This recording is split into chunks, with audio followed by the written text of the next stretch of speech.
glorify you, Jesus. Magnify you, Lord. You're worthy of the glory, Lord. The kingdom of heaven is at hand. Last week, we concluded with the fact that if you will magnify the Lord in your music, your movement will be a lot smoother.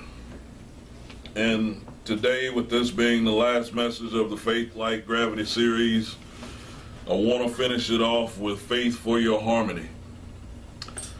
And as we alluded to previously, when we first started out about music for your movement, you can't have music without harmony. It's just not possible. It's just a bunch of noise. And if the noise has no distinction, if the noise has no harmony, then all you really want to do is close your ears and not hear it. You want to have whoever is making the noise to have them to stop the noise, because you don't want to continue hearing that. But once it's lined up and once it's actually in harmony, you don't mind continuing to hear that sound. And see, that's what we want to focus on, because as I've told you before, without music and without harmony, you have no movement. So we want to start out, like I said, keep your spot there in 2 Samuel. We actually want to flip over a little bit to 2 Chronicles to start out with. We'll start out in chapter 5 there, because I want you to see this again of what we've covered in this just one place. I need for you to clearly see this place and what's actually covered in this place, because this is very important for what we're going to close out with and what's going to prepare us for next year's series. So in 2 Chronicles chapter 5, beginning at verse 12 down through verse 14, says this.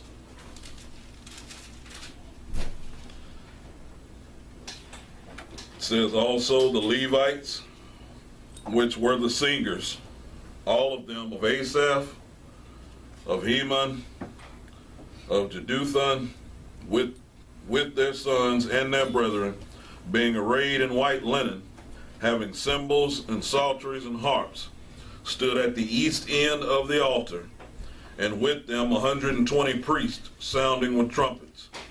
It came even to pass, as the trumpeters and singers were as what?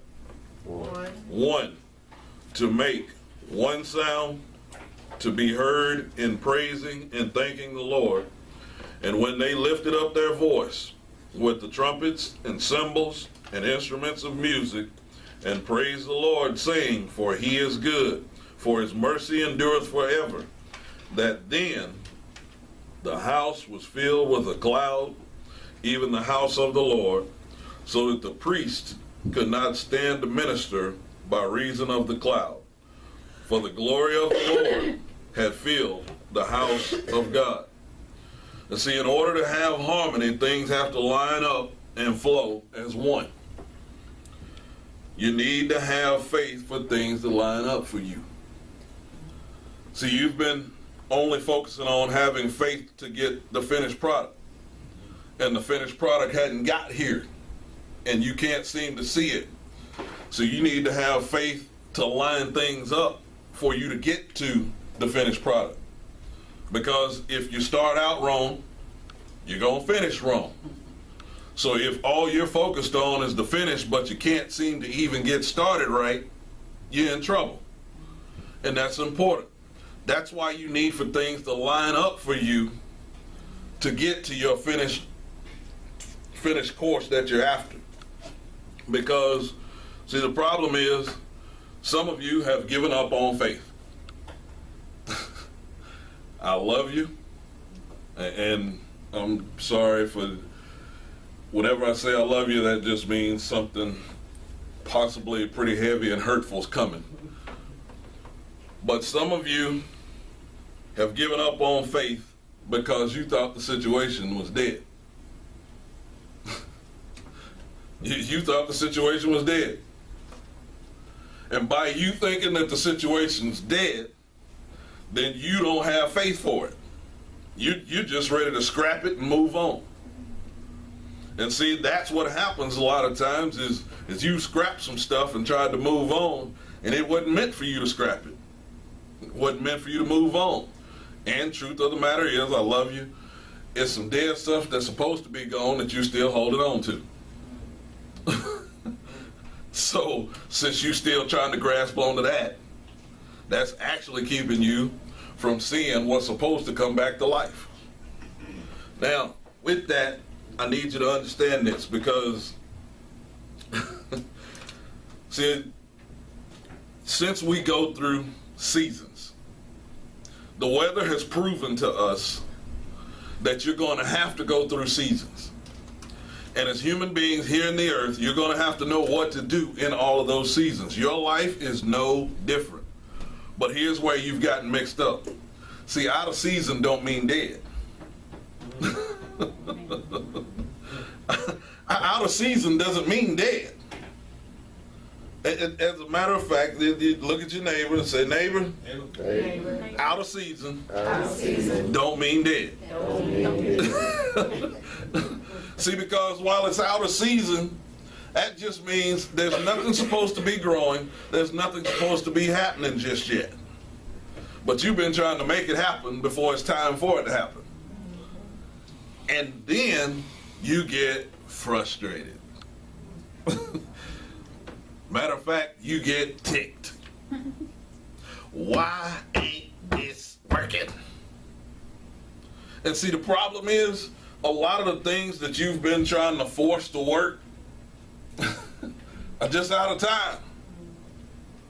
They're out of time. And if it's out of time, y'all already knows what happens because I showed you what happened whenever a car is out of time. It's gonna ride rough. And that's what happens in your life when you're trying to do things out of time. It don't mean that it's dead. It's just out of time. So that's why you have to back up and line up. So you need to have faith to line things up. You gotta have faith to just have them in order so that it will run smooth when it's time for it to run.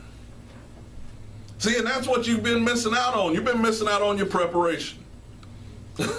You've been missing out on being prepared for things to line up. Because, see, truth be told, and I love you, but truth be told, you just don't believe it can work out.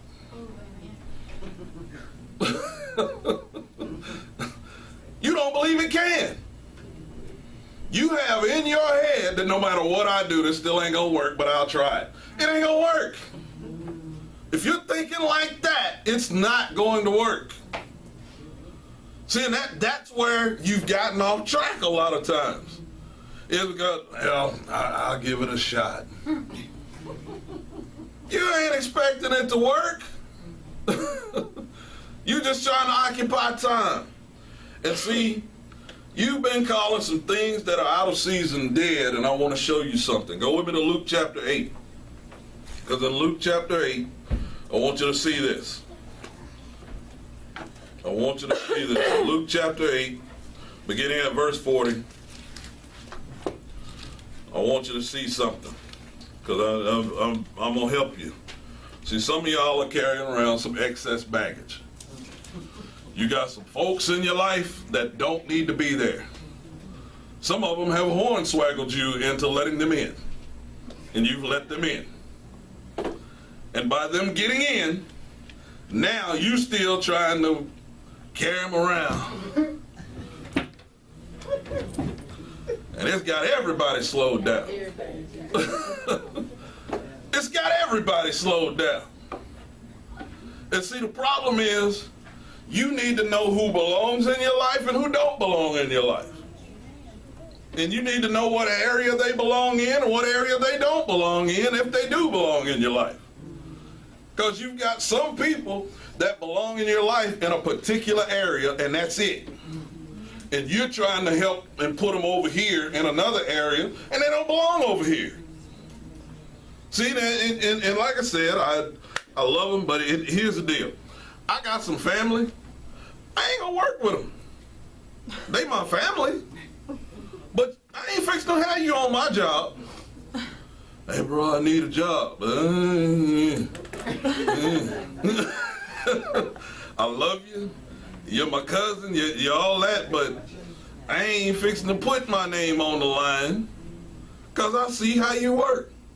You family, and you gonna stay family. I ain't finna bring you in the co-worker. It ain't gonna work. Cause you don't work. So since you don't work, I ain't fixing to put you over here and have them looking at me saying, man, I thought we told you we needed help. And you done brought this person in here? So no, they belong in certain areas. And that's what's been slowing you down. You trying to put somebody else in another place, and they ain't designed for that. So in Luke chapter 8, watch this. I need you to see this because I'm going to show you what's actually been keeping you from getting your breakthrough.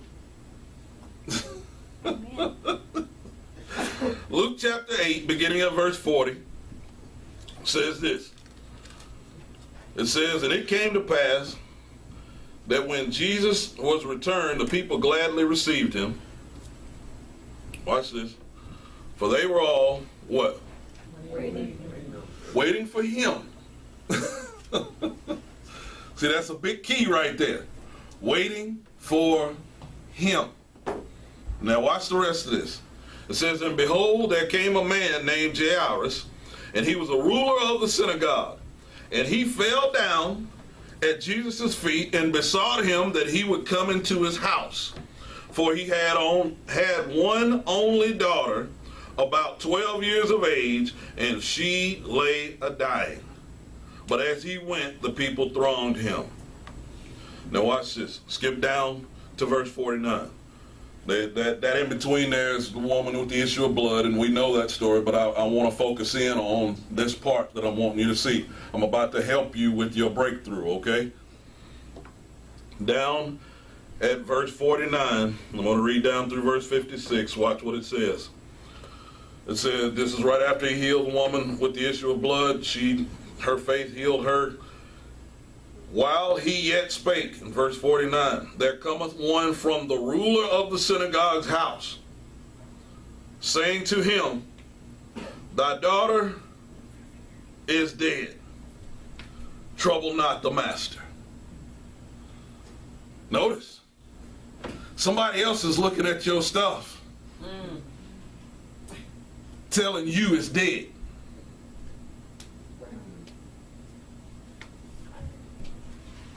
Now, I'm the one that's went and prayed. I'm the one that's went and asked Jesus, but you telling me it's dead. And y'all been listening. Y'all been taking what's been said. And they ain't even the one that's been praying. They ain't even the ones that's been working.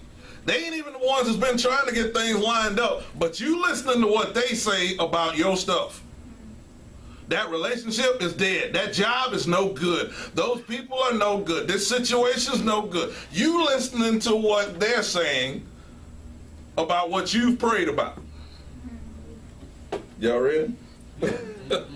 Watch the rest of this. It says, but when Jesus heard it,